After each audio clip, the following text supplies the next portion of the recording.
I want to go over the standing press as we teach it in our CrossFit facility. The standing press is nothing more than a loaded rack position to a complete finished position overhead. Here's what it would look like.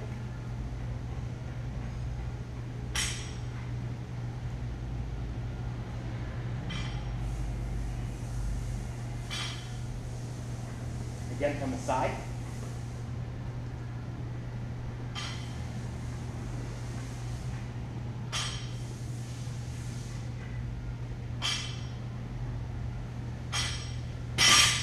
Now, some things to note there is one, that nothing is moving but my arm. So it's a great cue that in the press, nothing moves but the arms. Now, to ensure that happens correctly, a great cue that we use in class before we get an athlete to press overhead is to squeeze the quads, the glutes, and the belly. If all three things are done, you're going to ensure the greatest possibility for success overhead, meaning the athlete won't accidentally dip and drive into it like a push press, which can happen sometimes. The athlete will stay away from pressing away, right? We call this big belly syndrome, where the athlete will try to compensate somehow for it, like bracing. We can keep them erect or as vertical as possible. The finished position we identify as the base of the neck.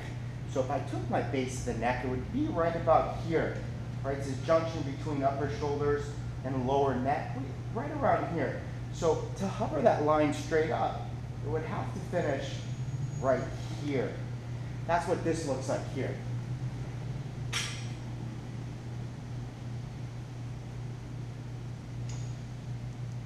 Too far forward, too far back. The base of the neck. We really don't like the cue overhead because some athletes kind of turtleneck, right? They kind of sit or advance their heads too far forward. So if that were the case and we cue the over the head, this would be correctly over the head, but not really stable position. So putting it over the base of the neck is a phenomenal cue. Now, some other factors to consider is beginner athletes will wave the bar around their heads because they're afraid they're going to hit their heads. We want to get them to tuck their chins back. The catapult theory will have the athlete actually move upward with it, because that as well can get their chin back. It's just not one we teach. We teach a chin back position.